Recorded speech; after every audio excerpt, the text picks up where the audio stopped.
Le Hamas a bien commandité l'attentat de Khawara.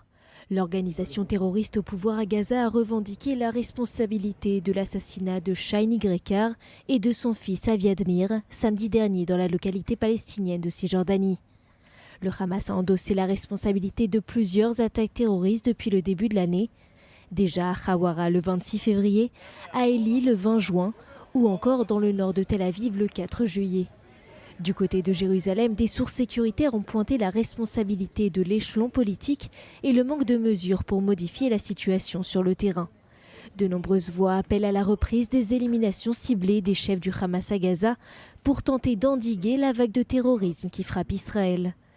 L'organisation terroriste menace de son côté d'une nouvelle guerre qui ira bien au-delà des derniers conflits.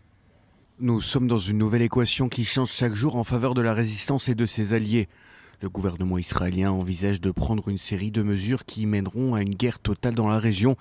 Si nous parvenons à un conflit généralisé, Israël sera vaincu dans une défaite sans précédent. Selon des médias gazaouis et libanais, l'Égypte mène en ce moment des négociations intenses avec le Hamas d'un côté et Jérusalem de l'autre.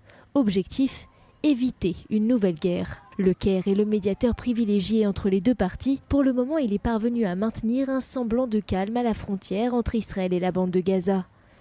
Le Hamas au pouvoir à Gaza tente également de renforcer son influence en Cisjordanie.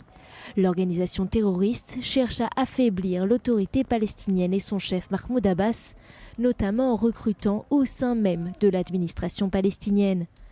Les responsables politiques à Ramallah ont averti que ses membres étaient devenus des proies faciles aux mains des organisations terroristes. En effet, face à la détresse économique de Ramallah, beaucoup recherchent des sources alternatives de revenus et coopèrent avec les organisations terroristes. Et ce, malgré les mesures prises par Jérusalem pour éviter que l'autorité palestinienne ne s'effondre au profit du Hamas. Le Hamas, mais aussi le djihad islamique et le Hezbollah auraient réussi à rallier à leur cause des dizaines de membres des services de sécurité palestiniens, des terroristes potentiels qui pourraient mener des attaques contre des Israéliens.